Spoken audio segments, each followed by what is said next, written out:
Voyage en récit. Françoise Dastour et Geoffroy Scrive. Françoise Dastour, merci. Je suis ravi de vous retrouver pour reparler une deuxième fois du zoroastrisme. Nous avons pu réaliser ensemble une émission sur cette religion née dans la région de l'Iran et de l'Inde actuelle, la Perse antique.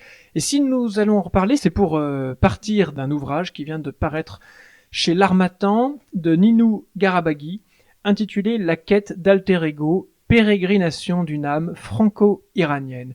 Et si vous me permettez, Françoise Dastour, je vais commencer par citer un passage de la fin de ce livre, où elle écrit « Ce qui est à la fois le plus intéressant et le plus original dans cet essai, c'est l'importance qui est donnée à cette religion de l'Iran pré-islamique qu'est le zoroastrisme, dont Ninou Garabaghi, ça ce sont vos mots à vous, a raison de souligner l'influence qu'elle a eue sur le développement des religions monothéistes. C'est en effet du zoroastrisme que viennent les idées de l'immortalité de l'âme et de la résurrection des morts, mais aussi celles d'une fin des temps et de la naissance d'un Rédempteur, ainsi que les notions de paradis et d'enfer.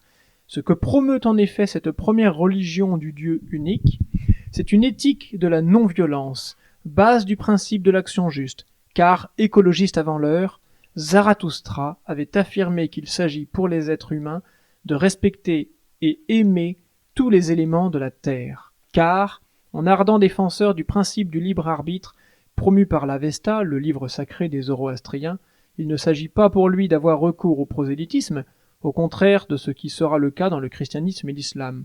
C'est ce qui explique en particulier qu'aujourd'hui, le dévoiement du chiisme par l'islam politique puisse donner lieu en Iran à un accroissement constant du nombre de conversions à cette religion ancestrale. Ce sont vos mots, Françoise Dastour, en postface de ce livre. C'est ça, de ce livre, oui. Et donc, le sujet aujourd'hui qui nous préoccupe par rapport au zoroastrisme, c'est qu'en est-il, que reste-t-il de cette religion en Iran, et par rapport à la contestation des femmes actuellement depuis décembre en Iran, y a-t-il quelque part, ou pour certaines d'entre elles, une volonté de renouer avec des principes de vie du zoroastrisme qui ont fondé quelque part aussi cette société iranienne? Oui, parce qu'il faut d'abord remarquer que même si l'Iran s'est installé en 642, l'islam s'est installé en 642 en Iran, et s'il y a eu, à la suite de persécutions assez terribles, beaucoup de conversions, puisque c'était une manière pour les habitants de l'Iran de survivre. D'autres sont partis en Inde, mais un tout petit groupe est parti en Inde pour conserver véritablement, c'était surtout la classe sacerdotale, pour conserver véritablement les principes. Il y a quand même eu des gens qui sont restés en Iran, en particulier près de Yazd, qui est à l'est de l'Iran, il y a eu évidemment des villages qui sont restés zoroastriens en dépit des persécutions, parce qu'il y a eu des persécutions terribles, on ne le dira jamais assez. Si les gens se sont convertis, si les Persans se sont convertis, c'est parce que ils n'avaient véritablement pas d'autre choix. Et puis aussi, il faut le dire, parce que l'islam est un monothéisme, et que le zoroastrisme étant un monothéisme, la conversion leur semblait beaucoup plus facile d'une certaine manière, parce qu'ils retrouvaient l'idée du Dieu unique, bien sûr. Alors justement, je vais faire un petit détour par ce livre, Les Gathas, dont on a parlé lors de l'émission précédente, le livre sublime de Zarathustra, traduit et présenté par Khosrow Kazaï-Pardis, dans lequel il est écrit « Comme l'écrit Paul Dubreuil », donc le grand Paul Dubreuil, qui a cherché, qui a passé sa vie d'historien sur le zoroastrisme, si le prophète est un devin qui annonce des événements dictés par les décrets divins dont rien ne peut modifier le cours, rien n'est plus éloigné du message de Zarathustra. La seule prophétie que l'auteur des Gathas inaugure, c'est l'avènement de la conscience humaine et sa responsabilité spirituelle. Dans les Gathas, Zarathustra lui-même se fait appeler le mantrant, c'est-à-dire celui qui enseigne les paroles éveillant la pensée, les mantras. Il est donc l'instructeur avec un grand I, le bon enseignant qui suit le chemin de la justesse et de la pensée juste pour guider le peuple vers le bonheur, à l'inverse du mauvais enseignant qui conduit le peuple vers la déchéance. Par rapport au sujet de l'actualité dans ce pays, c'est vrai que le chemin de justesse et la pensée juste pour guider le peuple vers le bonheur, ça en dit long. Oui, parce que c'est quand même... il faut pas oublier que c'est une religion optimiste, le zoroastrisme, qui croit vraiment que on finira par vaincre le mal et que les bonnes actions que chacun doit accomplir, eh bien, elles finiront par transformer le monde. Il y a cette idée extraordinaire que même ceux qui sont damnés et qui vont en enfer seront finalement, à la fin des temps, seront finalement eux-mêmes pardonnés. Ça, c'est l'eschatologie zoroastrienne. C'est quand même cette idée que le bien va triompher, à condition évidemment que chacun y mette du sien. Et la grande idée, alors dans le zoroastrisme, et je veux y insister, c'est une éthique du choix. C'est-à-dire que c'est celui, on s'engage et on choisit. Voyez. Et ça, c'est très fort aujourd'hui. Ça résonne très fort aujourd'hui parce que dans l'islam, il semble qu'il n'y ait pas de choix d'une certaine manière. Voyez. Et là, j'ai entendu, cela de la part de certaines Iraniennes qui veulent choisir justement, choisir de s'habiller comme elles le veulent, par exemple. Eh bien, elles se réfèrent justement à cette idée, à cette éthique du choix qui est dans le zoroastrisme.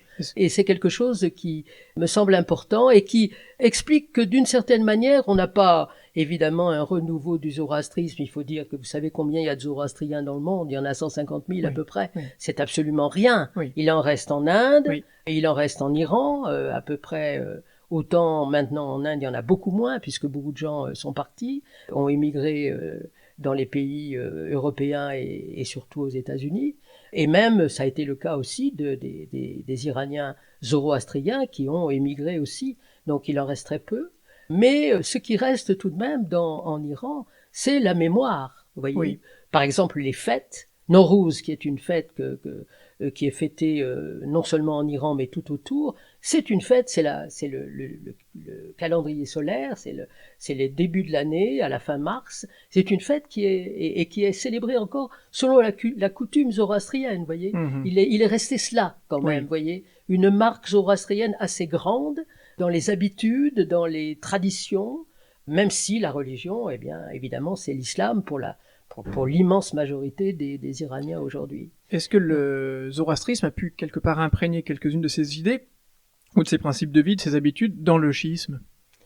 Alors, ça a été très difficile. Je pense qu'il y a quand même eu une possibilité, mais ça a été très difficile dans la mesure où il y a eu une imposition assez violente, quand même, il faut le dire. Les persécutions se sont doublées de massacres. Vous savez, on a appelé d'abord, au début, les zoroastriens ont eu le statut de dhimmi, c'est-à-dire de protégés, comme les juifs et les chrétiens. Mais vous savez, ce qui a été institué 15 ans après l'hégire, c'est-à-dire en 660 ou quelque chose comme ça, c'est la nécessité et ça c'est quelque chose que je voudrais rappeler, la nécessité pour les juifs, les chrétiens et les zoroastriens de porter une rouelle de tissu, et elle était jaune déjà, bien sûr, pour les juifs, vous voyez. Et ça, c'est donc là, nous sommes à quelle période, à quelle époque? 660. 660, 7e siècle. Et c'est ce qui a été, elle était rouge pour les zoroastriens et bleue pour les chrétiens. Parce qu'ils étaient considérés protégés certes, mais considérés comme il fallait les reconnaître, vous voyez. Et c'est cette fameuse rouelle qui a été reprise par le pape Innocent III et qui a été reprise par Saint Louis aussi au moment des croisades. Et c'est cette rouelle jaune pour les juifs qui est devenue, ce qu'on sait, n'est-ce pas, l'étoile jaune avec les nazis. Donc c'est quand même assez étonnant. Alors c'était pas le pire à cette époque-là. Ce qui a été pire après, c'est qu'il y a eu des persécutions véritablement violentes. On les a plus appelés dhimmi, c'est-à-dire protégés, mais on a fait une distinction entre les gens du livre, les chrétiens et les juifs, et puis les zoroastriens qui n'avaient pas le même livre, ils avaient l'Avesta et pas la Bible, et ils ont été considérés comme des najis, c'est-à-dire des impurs. Et puis après, on les a appelés les guèbres. Tout ça, c'est des mots arabes, c'est-à-dire des infidèles, vous voyez. Et là, ils ont été véritablement persécutés, mis au ban, obligés de payer un impôt très, très important, obligés de s'habiller de certaines manières. Ils n'avaient même pas le droit d'avoir des parapluies quand il pleuvait, des choses ridicules, vous voyez. Et avec des massacres qui aussi... et je me souviens avoir parlé avec la grand-mère d'une amie zoroastrienne, parce qu'il y a eu, je veux le dire aussi, il y a eu deux périodes où les zoroastriens se sont réfugiés en Inde, d'abord à peu près au 9e, 10e siècle, Et puis après, comme ils ont été extrêmement persécutés par les Qajars, qui étaient une dynastie turque, il y a eu ce qu'on a appelé les Iranies, qui sont venus donc au début du XXe siècle, fin du XIXe, début du XXe siècle, parce que c'était là où véritablement la persécution des Zoroastriens a été la plus grande en Iran. Et donc j'ai pu discuter avec une très très vieille dame qui m'a expliqué que sa mère lui avait dit qu'elle était considérée comme quelqu'un d'impur, qu'il fallait pas approcher, une intouchable, enfin, vous voyez, oui. Exactement en Iran. Vous voyez, ce qui rappelle un peu les persécutions très récentes qu'ont connues les yézidis. Oui, oui, tout à fait, tout à fait. C'est-à-dire que il y a quand même eu un contexte où la conversion, c'était une manière de s'en tirer, n'est-ce pas, avec le fait que se convertir à un monothéisme, c'était pas quelque chose, c'était plus facile, sans doute, voilà. Et ce que je voudrais dire, pour comprendre pourquoi il y a aujourd'hui peut-être une sorte de très timide renaissance du zoroastrisme, parce qu'elle a eu lieu quand même, vous savez, en particulier dans le Kurdistan irakien. Parce que les Kurdes, ils étaient zoroastriens. Vous savez, la religion zoroastrienne, elle a été répandue, l'empire était immense, hein. Il ne faut pas oublier que c'est le plus grand empire de l'Antiquité. L'empire achéménide et l'empire sassanide était très grand aussi. Il allait de la Libye jusqu'à l'Inde, hein, et avec une toute petite partie en Europe, hein, avec une partie de la Grèce, voyez. C'était vraiment un empire extraordinaire et la religion était très répandue. Et elle s'est répandue dans tout cela, vous voyez. Si nous reparlons de cette année 2022-2023, date à laquelle il y a donc cette contestation des femmes en Iran, dans ce livre, Ninou Garabaghi revient sur le lien entre chiisme en Iran, avec le zoroastrisme et les publicités qui sont faites aujourd'hui. Je fais une petite citation. Le dévoiement du chiisme par l'islam politique en Iran donnant lieu à un accroissement constant du nombre des conversions au mazdéisme, les autorités religieuses s'efforcent par tous les moyens de contrer le retour de cette religion ancestrale. Et donc là, elle décrit notamment certaines publicités dans lesquelles on grime des gens invitant à faire une pseudo-conversion au zoroastrisme. Et en fait, le but, c'est de montrer que ces gens-là, leur argument est non fondé. Et alors, c'est très simple. Elle dit, dans une de ses vidéos, le personnage principal est présenté dans une posture avilissante et il invite à une conversion massive au mazdéisme. Des voix, entre guillemets, de la raison, s'élèvent dans l'assistance pour le ridiculiser et prouver la supériorité de l'islam en faisant étalage de faits historiques tronqués. Un des arguments destinés à prouver la supériorité sur le mazdéisme réside dans la capacité de conversion des peuples vaincus. Le protagoniste demande pourquoi les Romains n'ont pas été convertis au zoroastrisme après la conquête iranienne, tandis que les Iraniens ont été convertis à l'islam après la conquête arabe. C'est assez étonnant, moi quand je lis ça, j'ai envie de presque de dire, relisez Paul Venn justement. Relisez Paul Venn qui décrit pourquoi finalement Constantin, lui, se convertit mais n'oblige pas les Romains non plus à se convertir. Il fait partie, il intègre en lui-même une liberté de conscience. Il préserve les temples de la religion polythéiste des dieux romains de l'Antiquité. Et il attend que les choses il observe si les choses se font d'elles-mêmes. Il présuppose pas une supériorité immédiate et directe et obligatoire. Et d'ailleurs, il faut dire que, je reviens sur l'histoire de l'Iran, vous savez, il y a eu une première destruction, et en particulier des textes, c'est lors de la conquête de Persépolis par Alexandre le Grand. Donc déjà, il y a eu là une espèce d'arrêt donné, et il y a eu une hellénisation de l'Iran pendant quelques siècles. Lorsque l'Empire sassanide s'est reconstruit, il y a eu là alors vraiment beaucoup de travail. On a repris tous les textes, on les a publiés. Il y a eu une publication de l'Avesta au IIIe siècle, etc. Mais tout cela a été pratiquement détruit. Vous savez qu'il reste 25% de l'Avesta. 25%. Hein. Dont imaginez qu'il reste que nous avons là. Voilà. Ah oui, qui sont le plus ancien et c'est vraiment un miracle que ces textes-là n'aient pas été... Qui peuvent ressembler un peu pour nous à une sorte de livre des psaumes, quelque part. D'ailleurs, ça s'appelle des chants. Oui, c'est des chants, tout à fait. Et donc, il y a eu ça aussi, vous voyez, cette espèce de destruction extraordinaire que l'Empire romain, effectivement, n'a pas exercé. Et je crois que c'est très intéressant ce qu'elle dit là. Alors, c'est vrai que il faut pas non plus imaginer que tout le monde en Iran veut se convertir aujourd'hui au mazdéisme. Non. Ce qui me frappe, c'est que depuis plus d'une dizaine d'années, quinzaine d'années, il y a un renouveau, par exemple, dans le Kurdistan irakien. Et là, il y a quelque chose qui revient, et je crois que on peut comprendre cela parce que les Kurdes ont conservé de l'Iran ancien l'idée de l'égalité totale entre l'homme et la femme. Et ça, c'était ce que l'on trouvait chez les Achéménides et les Sassanides. Vous savez que les femmes pouvaient même participer. Elles n'étaient pas, disons, peut-être des prêtres. Dastour, ça veut dire prêtre, vous savez. Oui. Mais elles pouvaient participer absolument aux cérémonies. Elles étaient et elles participaient aussi bien aux expéditions de chasse et de guerre si c'était nécessaire. Cette égalité était totale. Vous voyez. Et je rappelle d'ailleurs que dans l'Inde védique, c'était le cas aussi. Alors ça a beaucoup changé en Inde après, mais l'Inde védique était fondée sur l'égalité entre l'homme et la femme. Et ça, c'est quelque chose que les Kurdes ont tout de suite compris, parce qu'ils ont toujours donné, eux, dans leur culture, une place égale à la femme et à l'homme. Ils ont conservé cela, en quelque sorte, du zoroastrisme, si je peux dire.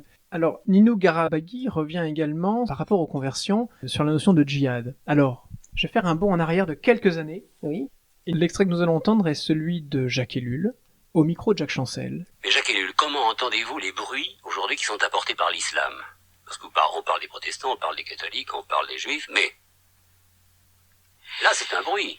Oui, l'islam est très inquiétant parce que il peut répondre à un certain nombre de besoins purement religieux.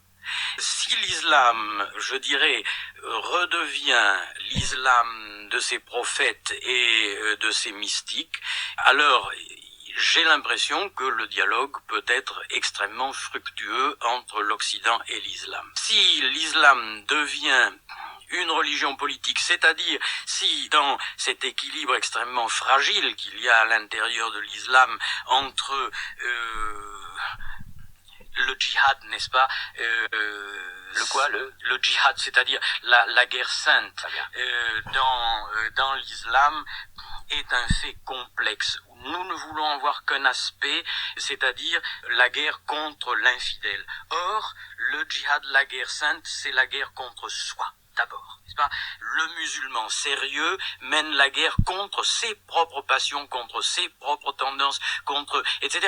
Alors, autrement dit, nous sommes en présence d'un monde spirituel qui a un impact sur le politique et l'extérieur, mais qui implique une vie intérieure extrêmement profonde. Alors, si l'islam bascule sur la conjugaison entre l'islam politique et la politique du monde moderne, ça peut être évidemment assez catastrophique. Que pensez-vous de cet extrait de Jacques Ellul commentant ce qu'est le djihad, c'est-à-dire cette conversion d'abord intérieure? Oui. Écoutez, il y a aussi l'idée dans le zoroastrisme de combat.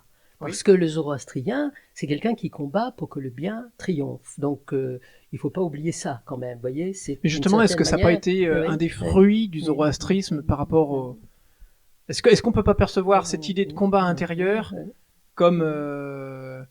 issu du zoroastrisme par rapport au monothéisme que nous sommes nous, qu'on soit chrétiens, musulmans, juifs. C'est possible, mais chez le zoroastrien, il est accompagné ce combat d'un extrême optimisme d'abord et d'une extrême confiance.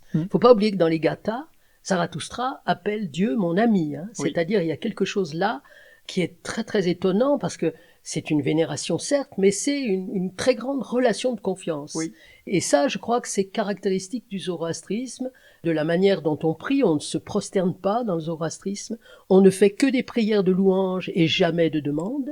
Vous voyez, il y a quelque chose là de très très différent à mon avis et qui caractérise la manière d'être du zoroastrien, qui pense vraiment... Qui rend grâce, si je peux dire, au quotidien de ce qui lui est donné, sans chercher non plus monts et merveilles. Mais qui en même temps combat le mal, ça c'est certain, vous voyez, combat le mal en lui-même et en dehors de lui. En fait, pour tout vous dire, j'ai repensé à cet extrait de Jacques Ellul et Jacques Chancel qui date de 80. On s'aperçoit qu'en 1980, quelqu'un comme Jacques Chancel ne sait pas ce que signifie le djihad. Aujourd'hui, qui, en France, sur 66 millions de Français, ne saurait pas ce que c'est. Où on aurait cette vision commune décrite par Jacques Ellul, qui est le combat contre l'infidèle, alors que c'est la quête contre soi d'abord. Et quand Nino Garabaghi dit dans le chapitre La quête d'alter ego, autrement dit, le but ultime de la quête du soufi étant d'arriver à la contemplation sublime de la beauté ineffable, dont la jouissance rend bien heureux, l'aspirant doit rendre son cœur libre par la purification de son être intérieur, de son moi. Et là, elle met une note, il s'agit d'assurer une emprise croissante du moi raisonnable sur les forces obscures qui habitent chacun. Pour ce faire, il doit entreprendre un grand djihad pour la juste maîtrise de ses passions et émotions. C'est tout à fait ça. Oui. Et alors, je dirais que le soufisme, c'est quand même quelque chose qui est très caractéristique, non pas de tout l'islam, hein, mais d'une certaine partie de l'islam. Et c'est vrai que avec les soufis, on a une capacité, effectivement, où on peut reconnaître quelque chose qui pourrait, d'une certaine manière, avoir quelque chose à voir avec le zoroastrisme. Il ne faut pas oublier qu'en Inde, par exemple, le soufisme et l'islam soufiste est beaucoup plus présent que l'islam, disons, tel qu'on le connaît aujourd'hui. Et puis il faut ajouter aussi qu'il y a une différence entre le sunnisme et le chiisme, hein, et que le chiisme, il y a aussi une plus grande liberté dans le chiisme. Sunna, ça veut dire c'est la doctrine, hein, et il y a une plus grande liberté dans le chiisme pour interpréter les textes. Par exemple, vous voyez, il y a ça qui fait que il y a là encore une capacité, disons, de ne pas obéir, si je peux dire, de manière automatique à ce que dit, par exemple, le Coran. On peut le discuter. Voilà. Alors, je vais faire puisque nous sommes sur l'antenne de RCF, Françoise d'Astour, je vais faire je vais essayer une projection, on va dire, statistico-religieuse. Est-ce que, on va dire, certaines conversions aujourd'hui au zoroastrisme, on va dire, ou un regain d'intérêt, que ce soit en Iran ou dans nos sociétés occidentales, il suffit de voir le nombre de livres qui paraissent sur le sujet, peuvent nous laisser, à nous, chrétiens, l'idée que dans 50 ans ou dans 2000 ans peut-être, des gens se diront, comme pour le zoroastrisme, tiens, il y avait des gens dans ce pays qui se réclamaient d'une chrétienté, qu'est-ce que ça signifiait, quel est l'intérêt chez eux, quelle était leur pensée, est-ce que on ne pourrait pas, revenir à quelques principes? Oui, enfin là, je pense que quand même, le christianisme a une emprise sur le monde tellement grande que on ne peut pas imaginer une disparition du christianisme semblable à celle du zoroastrisme. Ceci dit, nous ne sommes plus que 2% à le pratiquer dans ce pays. Oui, c'est vrai, bien sûr. Mais enfin, il ne faut pas oublier qu'il y a encore, dans d'autres pays, des chrétiens qui sont présents. Le zoroastrisme, c'est une religion qui a été éradiquée quand même, il faut le voir, hein, éradiquée par l'emprise de l'islam. L'islam a déferlé sur le monde et le zoroastrisme a quasiment disparu. Et ce qui est intéressant, c'est que moi je crois que si le zoroastrisme connaît une très très petite renaissance, parce que c'est très timide, hein, en Iran, au Kurdistan, et c'est surtout à cause d'une revendication de liberté. L'idée qu'on peut choisir, que l'on est responsable, que l'on choisit, et puis évidemment le statut de la femme, c'est ça qui est essentiel, parce que l'égalité entre hommes et femmes, vous savez à quel point c'est important aujourd'hui dans le monde entier, et c'est extrêmement important aussi dans ces pays-là. Alors, il ne faut pas dire non plus il faut bien montrer que l'Iran, c'est pas l'Arabie Saoudite, hein. Les femmes sont libres en Iran. C'est très clair. Elles peuvent exercer J'ai été, moi, frappé en arrivant en Inde de voir à quel point les musulmans de l'Inde et les musulmanes étaient partout, vous voyez. Il y avait absolument aucune espèce d'interdiction de profession ou de choses comme ça. C'est le cas en Iran aussi, hein. Les femmes peuvent tout faire quand même, hein. Elles sont partie prenante de la société. Elles peuvent conduire une voiture, alors que c'est très récent en Arabie Saoudite, hein, vous voyez. Il faut quand même le reconnaître, ça. Simplement, il y a en Iran une sorte depuis la révolution, hein, et la révolution iranienne, il y a une sorte de mainmise sur les femmes, et en particulier l'histoire du voile. Moi, je suis allé en Iran, nous sommes allés en Iran, bien sûr, nous avons vu. Alors le voile, il se porte évidemment, on peut le mettre aussi loin qu'on peut sur sa chevelure. Mais il y a cette obligation quand même. Oui, ce n'est pas la situation des femmes actuellement en Afghanistan. Voilà, il faut faire et même en Arabie Saoudite, hein, c'est pas tout à fait la même chose. Alors vous parlez justement de cette volonté de libération. Alors, évidemment, dans ce livre, Ninou Garabaghi revient beaucoup sur la notion de désir. Elle aborde beaucoup de questions philosophiques. Alors, puisque vous êtes philosophe, Françoise d'Astour, on va en parler quelques minutes tout de même.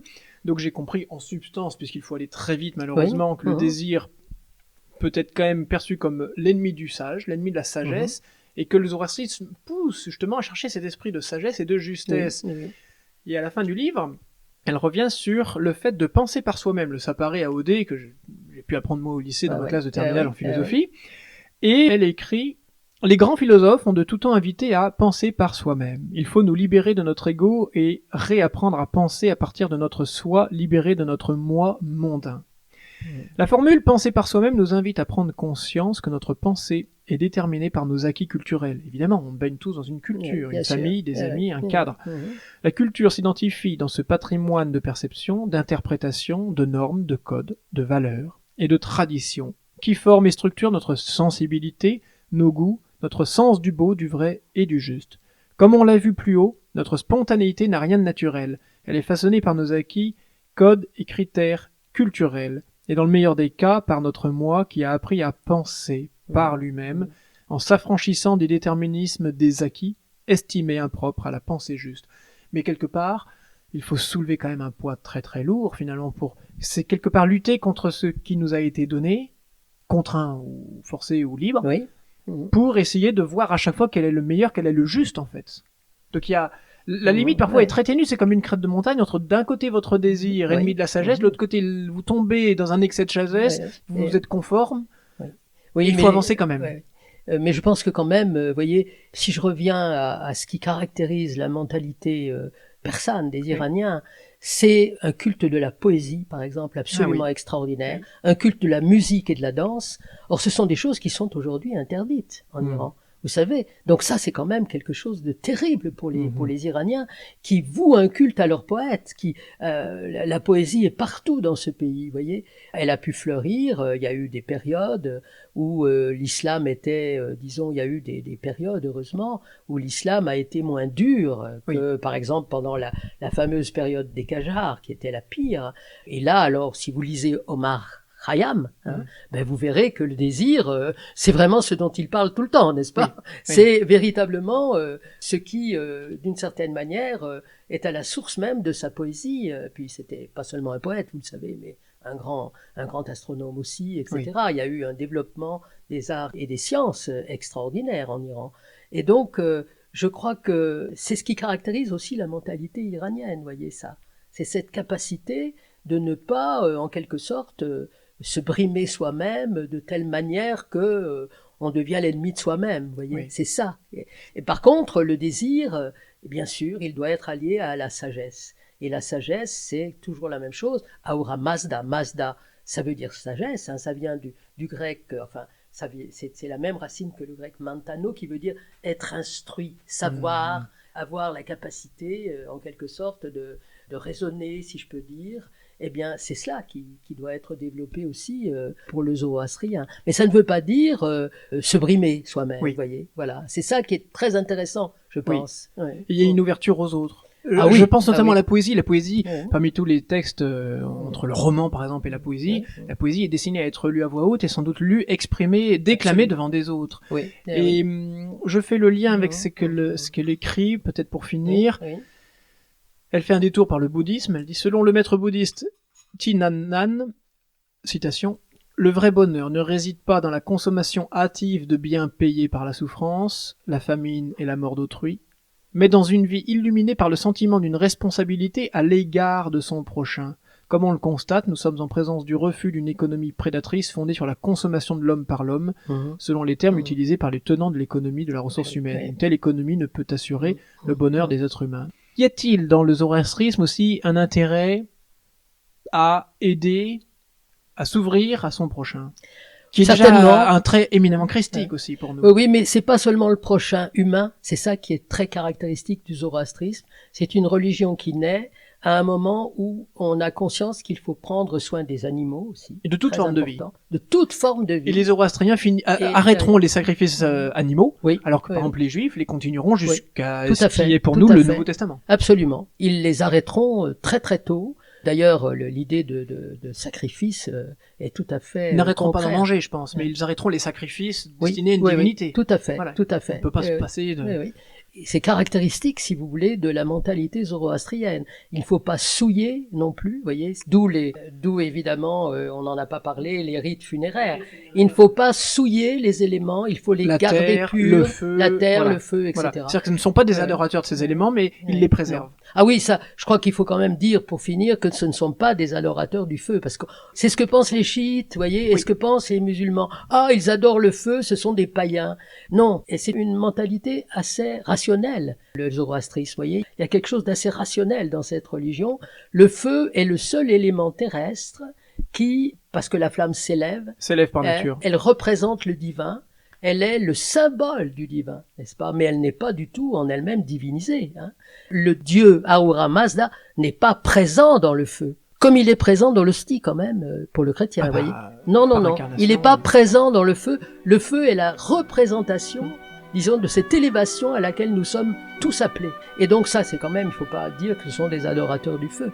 Ce sont des adorateurs de la lumière, parce que la lumière, c'est la lumière du bien, toujours, et que les ténèbres, ce sont les ténèbres du mal, et que c'est contre ces ténèbres qu'il faut absolument lutter. Vous savez, l'enfer zoroastrien est un lieu ténébreux. C'est pas un lieu où le feu brûle, comme l'enfer chrétien. C'est un lieu absolument ténébreux de solitude totale, ce qui est terrible, vraiment, parce que c'est là où vont les âmes qui n'ont pas choisi le bien, qui ont plutôt choisi le mal. Et c'est sur cette, on va dire, cette espérance de l'élévation des âmes, de nos âmes, que nous terminerons. Merci beaucoup, Françoise Dastour, d'avoir pu parler du zoroastrisme. Je suis très très contente d'avoir pu en parler avec vous et je vous remercie vraiment.